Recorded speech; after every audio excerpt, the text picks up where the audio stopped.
Hermanos, muy buenas tardes. Tengo aquí 3 de la tarde con 59 minutos. Y bueno, hoy día es abril 24, 2022, Día del Señor. Vamos a usar este Día del Señor para conocer más sobre la historia de nuestra fe, la historia del cristianismo. Y para esto vamos a hacer una oración antes de continuar.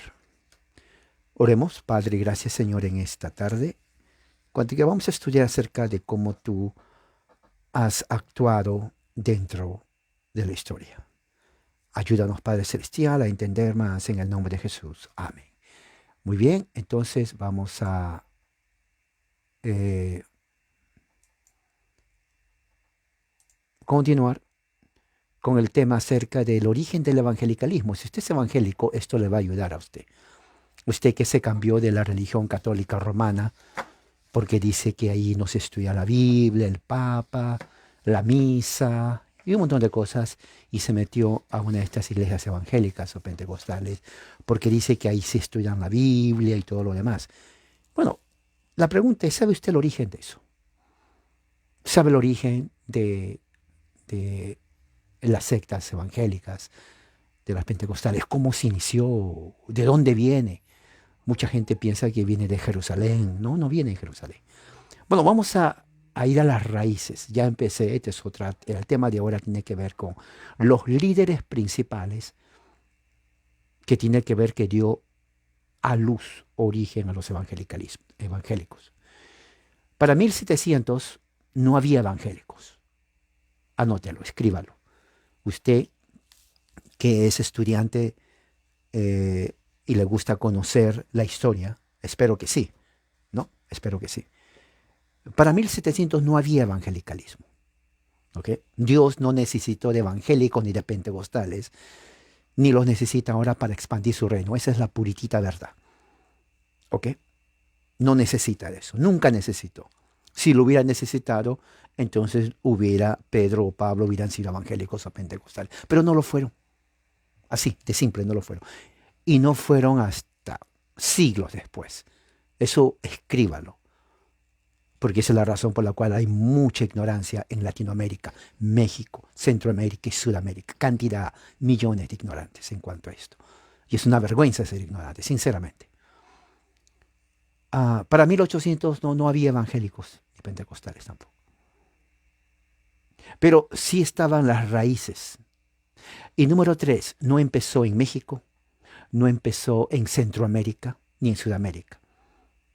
Ok, no empezó allí. O sea que usted puede hacer la historia de México, es un país grande, no va a encontrar nadie de eso. En Centroamérica tampoco, en Sudamérica peor. La religión de Europa, catolicismo romano, de español, España, de España, Europa. Esa es nuestra raíz, esa es nuestra cultura, esa es nuestra idiosincrasia, de ahí nacimos nosotros, de ahí somos, no podemos negar, no podemos negarlo. Pero ¿cómo entra el evangelicalismo aquí? ¿Cómo entra a México? ¿Se ha preguntado? Debe saber usted. Claro que debe saber usted. Cuando usted está en una conversación de sobremesa con amigos, ¿no? Con familiares, con el vecino, con el tío, con la tía, con la mamá, con el papá, con el hijo, hermano, nieto, bisnieto, abuela. ¿Usted qué va a conversar si no sabe absolutamente nada? Usted tiene que saber historia, usted tiene que, así como usted dice, bueno, yo nací en tal parte, el año tal, la fecha tal, mi padre fue fulano de tal, mi madre fue tal señora, tengo cuantos hermanos, así como usted sabe, así también la religión. Debe saber decir, por ejemplo, bueno, ah, hace 5 años me metí a una secta evangélica, dejé el catolicismo y ya tengo 5 años en esta secta fue fundada de tal, hace escasamente 5 o 7 años, no sabemos los misioneros, pero me metí de todas maneras sin saber qué es. Tiene que saber usted eso. ¿De dónde viene? ¿Cuáles son sus raíces religiosas? Ahora vamos, le voy a decir a usted de dónde viene todo esto de evangélicos, cómo se meten a México, por qué viajan por todo Centroamérica, por qué van a Sudamérica, de dónde viene. ¿Usted no siente curiosidad? Para los amantes de la cultura, para los amantes de la historia, para los amantes del saber, para los amantes del origen de la religión, de la fe, es necesario conocer esto, es historia. Si usted conoce la historia, usted va a saber dónde está parado, dónde está parada, y así no va a ser realmente usted objeto de engaños y fraudes. Y la razón por la cual en Latinoamérica los millones latinoamericanos son víctimas de engaño es porque no les importa saber. Oiga, tenemos aquí Google, la Internet, yo lo llamo el milagro de la Internet. Usted puede entrar a Google, puede poner ahí, digamos, origen, supongamos, pentecostalismo. Pone entre. Ahí le va a salir toda la historia. No necesita entrar a un seminario. Ahora, tiene que leer. Porque recuerde, ignorancia no es bendición. ¿Ok? No hay excusa. Sinceramente, cuando alguien me dice, es que yo no sé, no le tengo lástima. Porque ahora ya no hay excusa para no saber. Tal vez antes sí. Tal vez unos 30 años, 40 años, donde todavía la internet no estaba, ¿qué? Desarrollada. Uno tenía que ir a la librería. O sea, no era tan fácil. Sí. Ahora sí, usted pone, ya sea YouTube, ya sea el Internet, historia de algo, origen.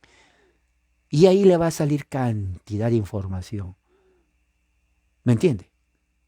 Entonces usted tiene que saber para que de ahí usted sepa dónde estoy. ¿Por qué creo lo que creo? Y si está usted mal, bueno, rectificar sus decisiones religiosas. No es pecado, no. Cambiarse de religión no es pecado cuando uno sabe a dónde va, cuando uno sabe cuando está equivocado. ¿Ok? Así que hay que pensar en eso. Vayamos al punto como introducción. Origen del evangelicalismo. Pongámonos en perspectiva. Viajemos unos 300 años atrás, tal vez 400, 1720, 1740, inicio del siglo XVIII en Norteamérica, en los Estados Unidos. En ese tiempo estaban las colonias. Todavía las colonias no eran estados, eran 13 colonias.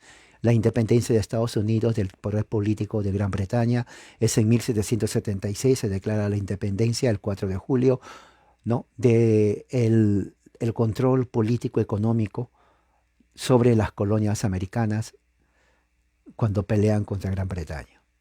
Unas décadas antes, entre 1720 y 1740, ocurre un fenómeno en las colonias americanas, 1720 y 1740, que se llama el primer avivamiento. Dura unos 20 años, desde 1720 a 1740, el principio del siglo XVIII. Puritanismo que viene a las Américas en 1600 hasta 1690, dura más o menos unos 90 años. La nueva generación de los hijos de los puritanos, entrando el siglo XVIII, en 1700, entonces ellos ya van creciendo, ya las colonias van demográficamente avanzando, las condiciones políticas y económicas se están poniendo más complejas, ya no son las colonias de antes, ya los primeros puritanos han muerto, entonces esta es una nueva generación que se encuentra con problemas políticos, que se encuentra con problemas económicos. La corona inglesa está siendo opresiva económicamente sobre los colonos en las Américas. Entonces la gente estaba infeliz, la gente estaba que se quejaba, no podían vivir porque tenían que pagar impuestos a la colonia. ¿Se dan cuenta que política siempre va de la mano con la religión? Igual que en Latinoamérica, México, un país donde prácticamente el gobierno no sirve para nada, ¿sí? Una política y una economía que no sirve para nada, está que oprime a los mexicanos. Centroamérica también no sirve para nada los gobiernos, las políticas económicas, las políticas que tienen que ver con la infraestructura no ayudan. Sudamérica también igual, vea el caso de Argentina, vea el caso de Bolivia, vea el caso de Colombia, ¿no? A Chile están que lo hunden, ¿no? O sea, cuando hay problema económico, afecta la mente de los ciudadanos, sean o no cristianos. O sea, economía y política no están divorciados de la religión, no están. Bueno, en el siglo XVIII pasó lo mismo en las colonias americanas. Ya la generación había muerto de los primeros puritanos y comenzó a salir un fenómeno increíble, ¿no? Una de las cosas es que ya el puritanismo se había debilitado. Prácticamente ya no había puritanismo como se practicó el siglo anterior. Entrado a 1700, entonces ya el puritanismo baja, ¿no?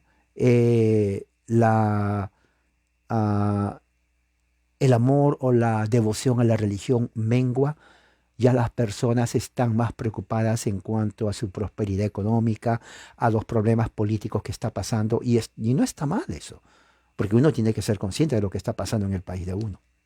Recuerde lo que habíamos dicho, evangelicalismo es el resultado de tres corrientes que se forman: puritanismo inglés, el pietismo alemán luterano y el presbiterianismo escocés irlandés.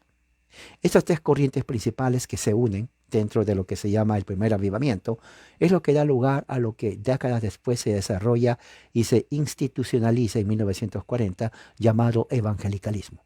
Usted no nació en 1940, ni yo tampoco, ¿no? Entonces, México Centro y Sudamérica no conocía esto. Recién para 1990 comienza una explosión, pero fíjese, 1990. Yo no sé qué año nació usted. Si usted nació en el año 75, católico, usted tal vez no se cambió de religión para tal vez a los 20 años, o sea, más o menos 1985. Se hizo usted parte de una secta evangélica y para 95 tenía 10 años de estar ahí, para 2005 tenía 20 años, para 2015 tenía ya 30 años de ser evangélico o de una secta pentecostal. Estamos 2022, ya va a tener 40 años de ser parte de una secta y no conoce su fe. ¿De qué le ha servido cambiarse de religión entonces? ¿De dónde viene todo esto? Bueno, vamos a ver. 1640 entonces ya el fervor religioso puritano comienza a menguar. Los nuevos líderes que salen en esa son uno de ellos, Jonathan Edwards, famosísimo Jonathan Edwards. Otro es George Whitefield. Otro es John and Charles Wesley. Son dos hermanos ingleses. Pero también hay otros personajes. Uno de los personajes que eh, tiene que ver en esto se llama, eh, vamos a ver, William Tenney. Oh, perdón, William Tennant and Gilbert Tennant. Hay otros también, ¿no? Que se llama Isaac Backus, se pronuncia la U, y Benjamin Randall, and Samson Occam.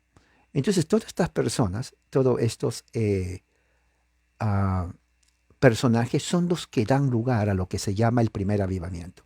El primer avivamiento prácticamente es el resultado de la falta o la pérdida de interés religioso entrando el siglo XVIII en los Estados Unidos, en las colonias americanas, antes de la Revolución, que fue en 1776. Eso es, durante las primeras décadas hubo una mengua en cuanto al fervor religioso.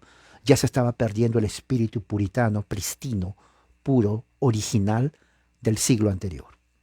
Entonces, como reacción a la creciente secularización en la sociedad naciente americana de las colonias británicas, en las colonias, y el decaimiento espiritual de las iglesias puritanas, entonces, y en contra del formalismo en prácticas religiosas, por ejemplo, entre presbiterianos, luteranos, anglicanos, se formalizó demasiado. O sea, el ritual era muerto, sinceramente muerto. Okay, uno iba, se sentaba muerto, sin vida, era más algo ritualístico, algo de costumbre, ¿no? Entonces, como reacción a eso y como reacción a la negligencia, los pastores estaban, pero ya sin ganas de ser pastores. Oiga, estamos hablando de 1700 en adelante. Hay una reacción. Esa reacción se ve en personajes como Jonathan Edwards, George Whitefield y los hermanos John y Charles Wesley. Hay otros, pero estos son los principales. Entonces, el avivamiento surge dentro de estas congregaciones. No había evangélicos, ni todas las sectas no existía. Peor, pentecostalismo no existía para nada. Eso vino después. ¿Okay? Eso, usted tiene que saber su acta de nacimiento religioso, o sea, la historia. ¿Me entiende? Usted tiene que saber. Claro, si usted sigue siendo católico romano, no hay ningún problema. Usted ya tiene su historia, que no necesita aprender. Pero si usted se cambió de secta y adoptó diferentes sectas evangélicas, tiene que saber de dónde vienen esas sectas. Oiga, no, de verdad, hablando en serio. Usted tiene que saber, le repito, usted tiene que saber, mi secta se inició en 1900 algo, fundado por fulano de tal. nosotros no venimos de Jerusalén, venimos de un pueblo por ahí y yo me metí ahí porque pues me dio la gana de meterme. Pero tiene que saber de dónde viene. Ahora, si usted descubre que hizo una mala decisión, usted no va a ir al infierno si se sale. Yo conozco a personas, por ejemplo, que han decidido salirse de sectas evangélicas pentecostales y les han dicho que van a ir directo al infierno de cabecita. Eso es mentira, ¿ok? Eso es mentira. No se lo crean ni por un segundo que si dejan sectas evangélicas o pentecostales se van a ir derechito al infierno. Esa es la peor mentira que existe, ¿ok? Eso es falso, totalmente falso. Y se los aseguro que es así. Eh, el avivamiento surge en congregaciones como las iglesias reformadas holandesas, porque habían bastantes, dentro de las iglesias congregacionalistas, que son herederas del puritanismo inglés, y también dentro de la creciente congregaciones presbiterianas que vinieron de Escocia. Presbiteriana dijo, claro. Otra cosa muy importante, muchos de estos líderes, cuando empecemos a estudiar el siglo XIX, todavía estamos entrando al siglo XVIII. Para el siglo XIX, muchos de los líderes presbiterianos son los fundadores de sectas como por ejemplo los mormones, testigos de Jehová y otras sectas más. ¿Por qué? Porque ellos vieron de que el presbiterianismo americano era insípido. ¿Saben lo que es insípido, no? Bueno, vamos a hacer aquí definición para que se den cuenta de insípido. ¿Qué es insípido? Insípido, que tiene poco o ningún sabor. Exactamente eso. Que es soso, no tiene gracia ni interés.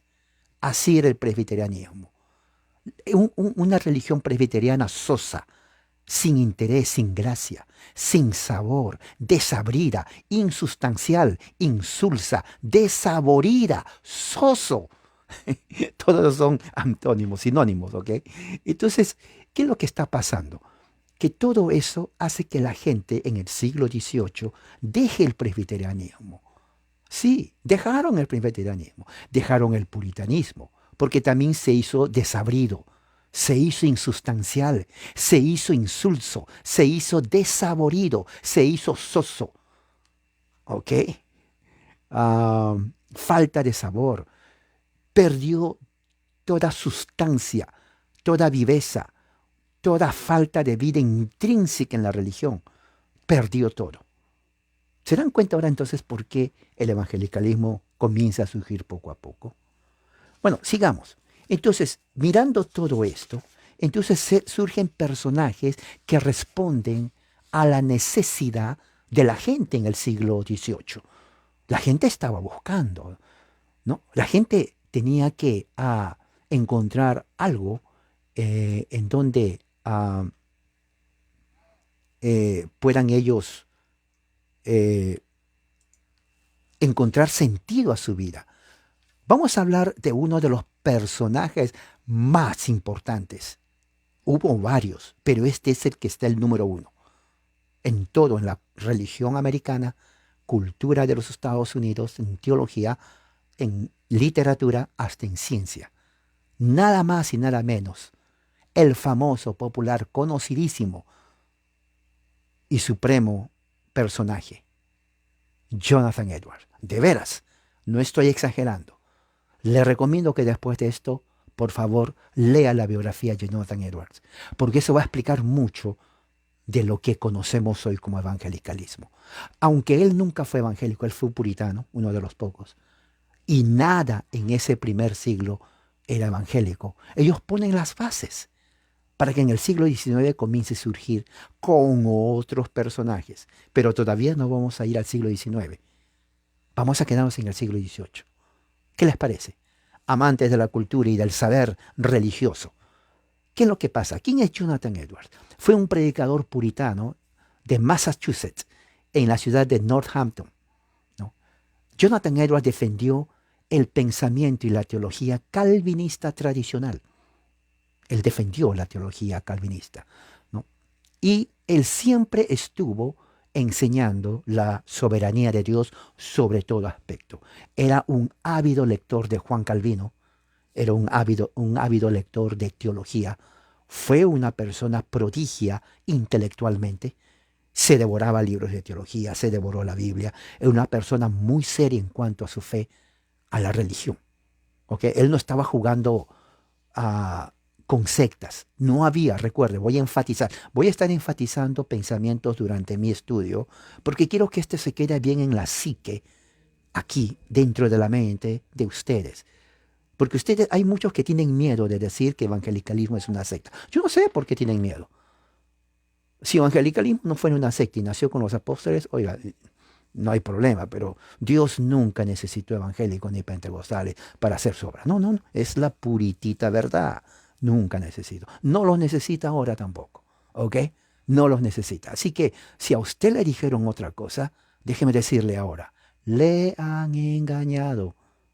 Así como dice en la definición de nuestro español de España, ¿no? ¿Por qué digo que le he engañado? Porque si fuera verdad, entonces los apóstoles hubieran sido evangélicos pentecostales y hablado inglés. Pero no, no fueron así. Ellos nacen de aquí. Engañar es hacer creer a alguien que algo falso es verdadero. Eso es la definición más sucinta, más sucinta. ¿Qué es sucinta? Bueno, vamos a decir qué es sucinta, porque es bueno también que nosotros podamos desarrollar este lenguaje. Sucinta, ¿qué significa? Sucinta significa algo breve, compendioso, conciso. Se usa sobre todo aplicado a aquello que es expresado de esta manera, un texto, un discurso, una explicación. La palabra como tal proviene del latín sucintus, participio pasitivo de suscingere, que significa ceñir. No sé si me entendieron, pero esa es la definición. O sea, algo sucinto, ¿ok? Dentro del aspecto jurídico, la palabra sucinta significa algo que esté expresado de manera breve, concisa y precisa.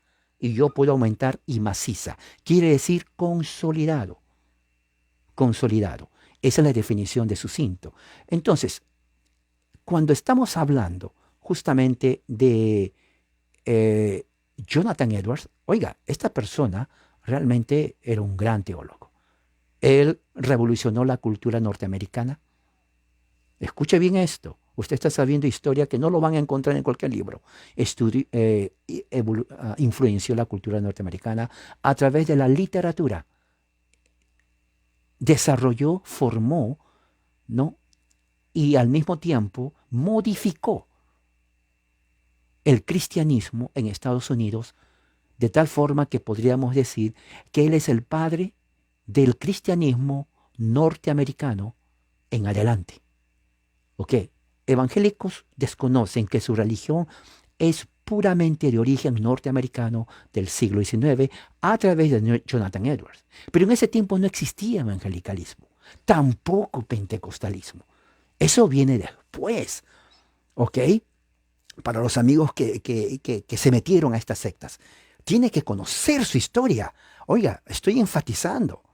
Tiene que conocer su historia. No ande como una gallina sin cabeza. La gallina sin cabeza camina, pero no tiene cabeza. No sabe a dónde va, no sabe de dónde viene, como dice la canción. Pero en fin, Jonathan Edwards enfatizaba la soberanía de Dios, el cual él quería que en ese tiempo la influencia del arminianismo estaba socavando, estaba eliminando, macizo, preciso y conciso. Exactamente, Pastor Ruiz. Entonces estaba creando estragos en la teología puritana norteamericana del siglo XVIII por el arminianismo, o sea, la creencia de que la habilidad humana, ¿no? O el hombre tiene la habilidad humana y el poder de decisión en cuanto a su fe religiosa, y que así de esa manera uno podría obtener la salvación. Entonces Jonathan Edwards denuncia, otros también lo hicieron, el arminianismo en 1734, lo cual 1734 es el principio que lleva al inicio del primer avivamiento en las colonias americanas. Entonces el primer avivamiento es producto de la teología calvinista de Jonathan Edwards, enfatizando la soberanía de Dios. ¿Se dan cuenta? El calvinismo todavía tenía en ese momento influencia, ¿no? Los escritos de Juan Calvino considerado el padre de los Estados Unidos teológicamente y socialmente.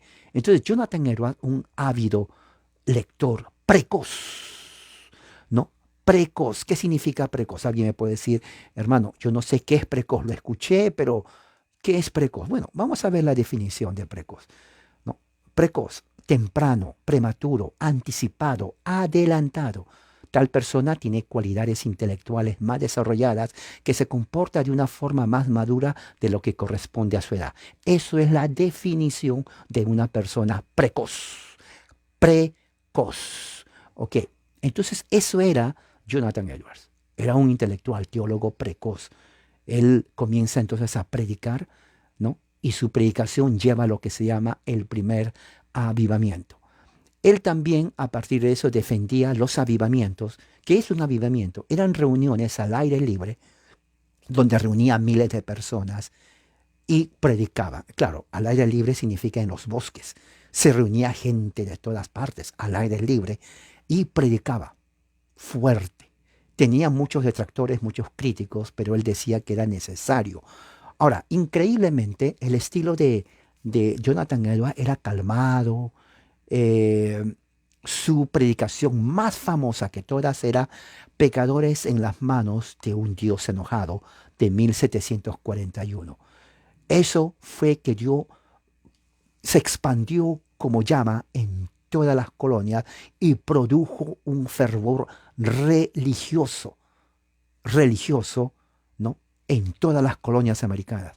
Vuelvo a repetir, no había evangelicalismo, no había pentecostalismo. No existían para nada. Ni aquí se imaginaban esas cosas. 1734. Los colonos, en ese tiempo no había carros, no había buses, solamente había caballos. Jonathan Edwards, al igual que la mayoría, ustedes han visto las películas de Bonanza, de Lejano, así iba en caballos, puro caballo, y la gente venía en caballos, carruajes tirados por caballos, se reunían, así como la familia Ingalls. Ve a la familia Ingalls en YouTube, así se vestían y así era en ese tiempo, igualito, exactamente así era. Se reunían y predicaba Jonathan Edwards. Eso fue el inicio de los avivamientos. ¿Qué es lo que pasaba en las iglesias? Los presbiterianos se quejaron, los puritanos formalistas se quejaron, los anglicanos se quejaron, los bautistas también se quejaron. Entonces la gente se quejaba porque, o sea, los líderes, porque la gente les gustaba eso. Entonces, ¿qué es lo que pasaba? Sin querer, las iglesias se dejaban vacías y se iban a escuchar a Jonathan Edwards. Jonathan Edwards tuvo un impacto increíble, increíble, créame, en todos los Estados Unidos de América. Durante los primeros 200 años, hasta 1900, diríamos, 1960, 1970, fíjese, se estudiaba en las escuelas aquí en los Estados Unidos la vida de Jonathan Edwards. Hoy día, a través de la influencia del ateísmo, del marxismo, ya no se enseña esa parte de la historia de Jonathan Edwards y de las colonias americanas. Porque el marxismo, como es una ideología, no es educación, es ideología, lava el cerebro de las personas, limpia, destruye todas las raíces históricas de las naciones, entonces ha borrado toda la historia rica y profunda de los Estados Unidos de América. Lamentablemente tenemos miles, yo quiero que pasan millones de documentos de primera mano en donde muestra categóricamente, irrefutablemente, los orígenes calvinistas, presbiterianos, puritanos de los Estados Unidos de América. Yo enseñaba historia y religión a mis hijas en la casa y les leía todos los sermones de Jonathan Edwards. Ellas eran pequeñas, ¿no? Les leía hasta 1 o 2 horas porque así predicaba. Y les decía eso porque sabía que en las escuelas públicas no les enseñaban eso, solamente de pasada, un párrafo. Yo tenía que decirles, miren, esta es la historia de este país. Y les enseñaba quién fue Jonathan Edwards, quiénes eran los puritanos, cuáles eran las iglesias, quiénes fueron los Wesley, quiénes fueron Whitfield, quiénes fueron esto y esto y esto y esto y esto y esto y todo, Para el tiempo que se graduaron me dijeron, papá, gracias porque exactamente esto es lo que no nos enseñan en la escuela. Entonces yo tenía que enseñarles a ella, a mis hijas, les sentaba ahí y les daba clase de historia y de religión y la cultura norteamericana, porque ya no se enseña. Pero Jonathan Edwards se enseñaba hasta 1900, créanme, creo que 70, los 80, más o menos así. Y bueno, esta persona es el que predicó más de 1200 sermones, tiene muchos libros teológicos referente a las afecciones religiosas, ¿no? Y tuvo hasta ahora un impacto increíble en toda la cultura norteamericana, Jonathan Edwards. Así que los ateos y marxistas no pueden borrar eso de la historia americana. Pero no solamente él, hay otro también muy importante. Es un inglés llamado George Whitefield. ¿Quién es George Whitefield? Él fue un clérigo, ¿no? Inglés que se hizo famoso también durante los avivamientos. Él viajó aquí a las colonias americanas entre 1738 a 1770, ¿no? Al igual que Edwards, él a caballo, a puro caballo, comenzó a recorrer todas las colonias predicando. Él tenía una voz muy, diríamos, ah, profunda, era más potente, diríamos así, y la gente le seguía a él. Al igual que Edward, la gente dejaba sus congregaciones puritanas, presbiterianas, bautistas, anglicanas, y los pastores decían, oiga, ¿a qué hora van a venir los miembros? Somos 200 y veo tres. Oh, es que se fueron a ver a un británico, a un inglés. ¿A un inglés? ¿Cómo es eso? Sí, el famoso inglés George Whitefield está aquí predicando. ¿Qué? Sí, no solamente es usted, todos fueron. Entonces comenzó ahí lo que se llama la crítica. No le querían a George Whitefield, porque todos los miembros iban a verlo a él y las iglesias se quedaban vacías. Claro, se iban a ver porque las iglesias de ese entonces, las presbiterianas, las puritanas, congregacionalistas, se habían enfriado, diríamos así. Se volvieron, vuelvo, insípidas. ¿Se acuerda que ya le leí la definición de insípido? Desabridos, no tenían sabor, sosos. ¿Me entiende? Ya habían perdido ese. Entonces Whitefield, al igual que Edwards, ¿no? Daba ese fervor religioso. Ellos nunca se reunieron en templos al aire libre, por eso se llama avivamientos. Se reunían miles. Ahí venían bautistas, luteranos, presbiterianos, puritanos, anglicanos. Los metodistas todavía no había. Entonces se reunían y escuchaban. Y Whitefield barrió con todas las colonias. Muchos padres de la Revolución Americana, entre ellos Benjamin Franklin, era asiduo, devoto, seguidor de Whitefield, ¿no? Él fue educado en la universidad en Oxford, era muy amigo de Charles Wesley y John Wesley. Whitefield era calvinista 100%. Cuando él predicaba, sus sermones de George Whitefield enfatizaban mucho la soberanía de Dios. Era un hombre que se había leído de pies a cabeza todas las obras de Juan Calvino. Entonces, si se dan cuenta, el calvinista de ese tiempo conocía a Juan Calvino en sus escritos. Y cuando predicaba, entonces se predicaba con fervor, pero un mensaje totalmente calvinista. Y eso le gustaba a la gente. O sea, un mensaje con fervor, pero con bastante teología calvinista. Es algo que ya no se ve, créame. Ya no se ve eso hoy en día. Perdieron, ya los Estados Unidos tiene payasos en los púlpitos. Hay miles de payasos en los púlpitos en los Estados Unidos. Delincuentes que piden dinero y gente que predica un evangelio vacío, insípido, ¿no? Sin sustancia, que no sirve absolutamente para nada.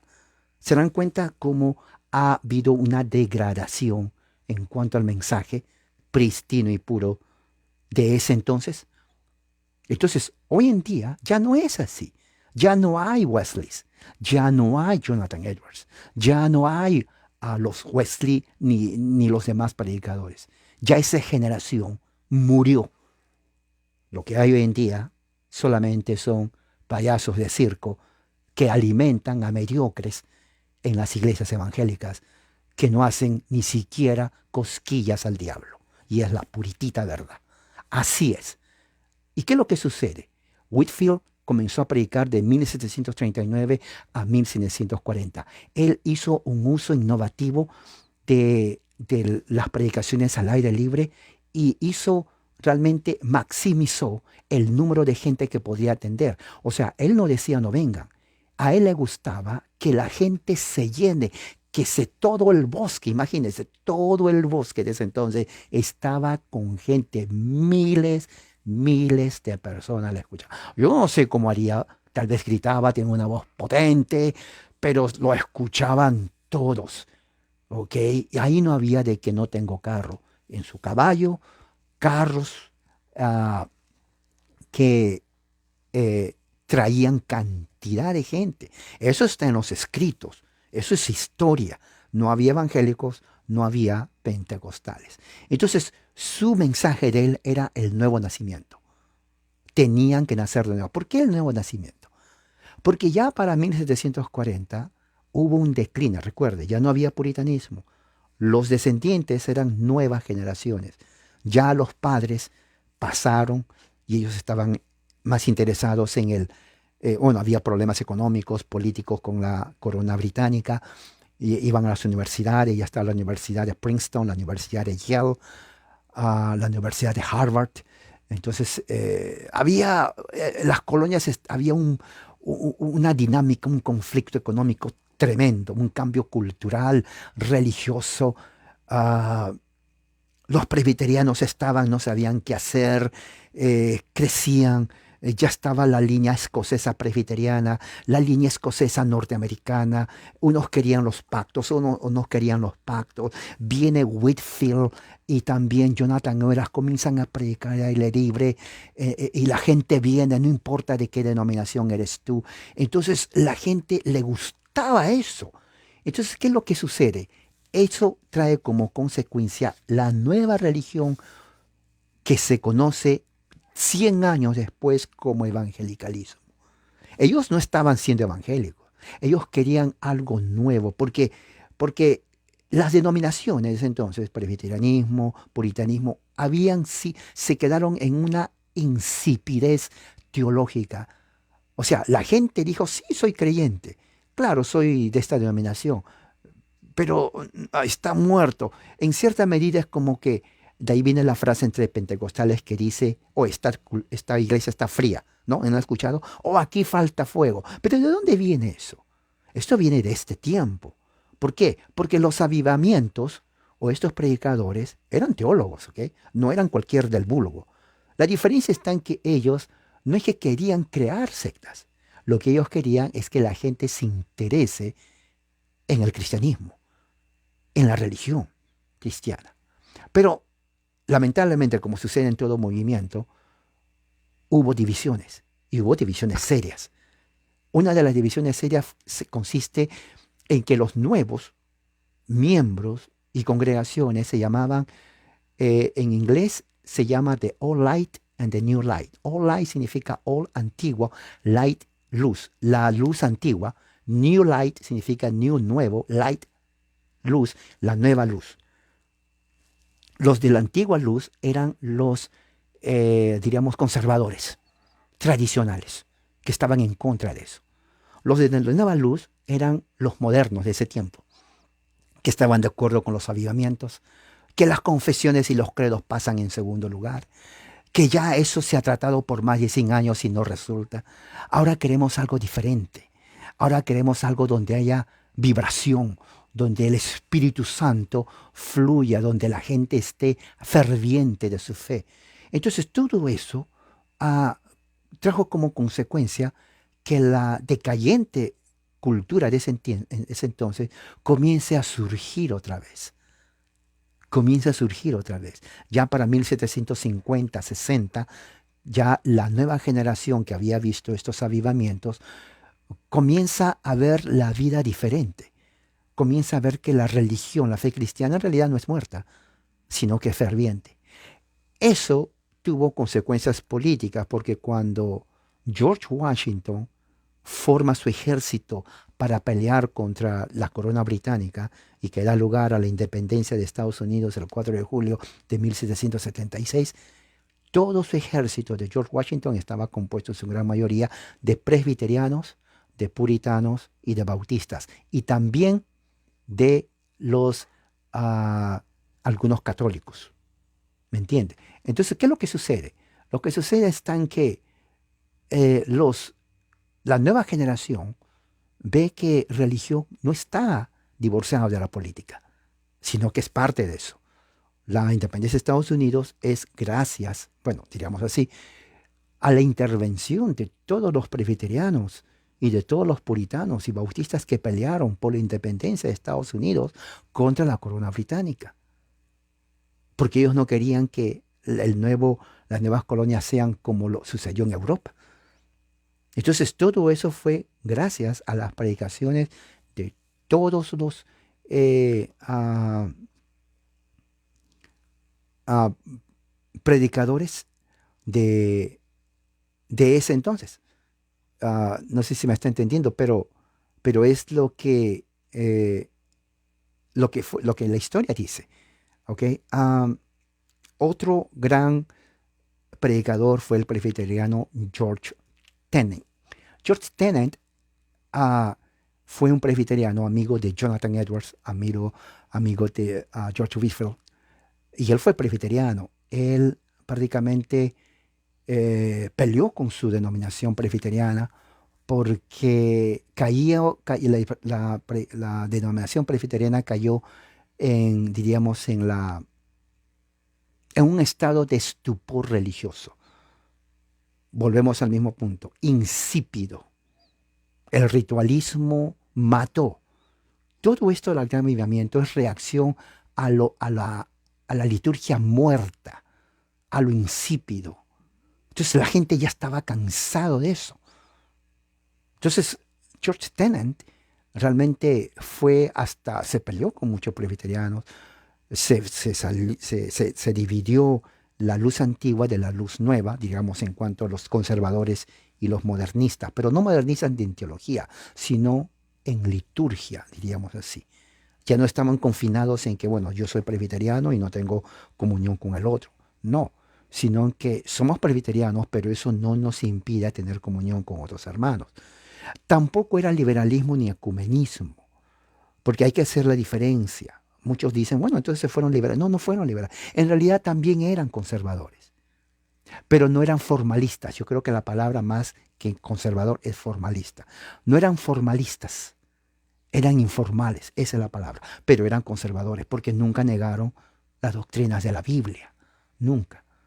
Ellos querían más bien una religión vibrante. Tampoco llegaron al punto de ser evangélicos o pentecostales abiertos, pero ya estaban sembrando la semilla por ahí algo, ¿no? Especialmente aquellos que no querían. Dice una pregunta: los calvinistas, puritanos, bautistas, mataron en la guerra de la independencia, hermano, no fueron a jugar la Copa de América, no fueron a jugar la Copa América. Ellos decían que su causa estaba justamente respaldada por el Dios de las Escrituras. O sea, no había eso, por eso digo, no había evangélicos y tampoco había pentecostales, ¿ok? Y gracias a Dios que no hubo evangélicos y pentecostales, porque yo sé a dónde va la pregunta. Pero no, luteranos también entraron ahí, anglicanos también entraron ahí. Prácticamente todas las expresiones del cristianismo pelearon por la independencia. No es que fueron a matar, sino más bien gracias, exactamente, hermano, ¿sí? Sino que tenían que hacer, o sea, si no es tu libertad, entonces te vuelves esclavo. Así que no fue matar, fue defender, exactamente. Fue a defender su libertad política. Oiga, ellos no fueron porque la iglesia sancionó eso. Ellos fueron como ciudadanos y como cristianos de defender, porque ellos salieron de Europa. Sus antepasados sabían lo que era la guerra civil. ¿Se acuerdan que les dije que en Europa millones han derramado sangre entre protestantes contra calvinistas, católicos contra hugonotes? anglicanos contra calvinistas, contra presbiterianos. Los primeros que comenzaron a hacer guerra fueron los presbiterianos contra los anglicanos, cristiano contra cristiano. O sea, los presbiterianos tuvieron su ejército de los presbiterianos pactantes en Escocia cuando fueron con el Parlamento inglés en 1643 para pelear contra la corona inglesa. Y no fueron a darse la mano y a tomar whisky, fueron a matar, fueron a pelear y murieron bastante. Así que empecemos, si queremos criticar a ellos, empecemos con la reforma misma. Luteranos pelearon contra calvinistas. Hugonotes tenían que defenderse y pelearon contra los católicos. Así que la historia de la religión cristiana en Europa, en una sola palabra, está manchada, está firmada con la sangre no de 100 gatos, sino de millones y millones de cristianos católicos romanos, porque son cristianos, aunque algunos sectarios no crean, sí son cristianos, con calvinistas, luteranos, hugonotes, anglicanos y episcopales. Por eso les digo, hay que saber dónde uno está situado. ¿Ok? Si usted se va a cambiar de una religión a otra, sepa dónde va. Pero si no sabe dónde entró, tiene la oportunidad de salirse. Así sin miedo. Y no se va a ir de cabecita al infierno. Eso es mentira. ¿Ok? Porque muchos por ahí me dicen, hermano, pero si yo me salgo, mi salvación se pierde. ¿Quién te dijo eso? El pastor fulano de tal me dice que de cabecita derechito me voy al infierno. No. No, para nada, para nada, para nada. Absolutamente para nada. Y se va a ir al infierno solamente porque se cambia de una secta a la otra. Eso nunca fue así. Tonteras. Pero en fin, sigamos con la historia. Entonces, ¿qué es lo que sucede? Ya para 1776 se gana la independencia de Estados Unidos y en ese entonces ya se formó lo que se llama la religión norteamericana. No eran evangélicos, no existían ni pentecostales ni evangélicos. 1776. Y uno dice, ¿no? Oiga, pero si no existía pentecostales evangélicos, ¿de dónde sale esta especie? Bueno, ya vamos a llegar ahí. Ya vamos a llegar a esa especie de donde salen evangélicos y pentecostales que vienen a todo México, ¿no? Pululan México, vienen a todo Centroamérica y vienen a Sudamérica. Así que estamos avanzando en la historia. Me voy a quedar aquí porque la próxima vez vamos a entrar ya al segundo avivamiento y parte del siglo XIX. ¿No está usted entusiasmado de conocer ahí? Oiga, va a ver qué tal cambio teológico va a haber en el segundo avivamiento, entrando al primer siglo. Y recuerde, las independencias de Latinoamérica no empieza hasta después de 1800 y algo, ¿ok? La primera independencia fue aquí en Estados Unidos, ¿no? Por ejemplo, Perú fue en 1821, la independencia. Claro. Pero ya vamos a llegar ahí, porque el siglo XIX nos trae aún más sorpresas. Así que aquí los dejo. Vamos a orar. Padre Celestial, gracias por tu amor y misericordia. Y gracias porque en la historia podemos ver muchas cosas, Señor, que tú nos enseñas. Ayúdanos a entender, Padre, en el nombre de nuestro Señor Jesucristo. Amén. Bueno, que la gracia y la paz sea con todos ustedes, hermanos.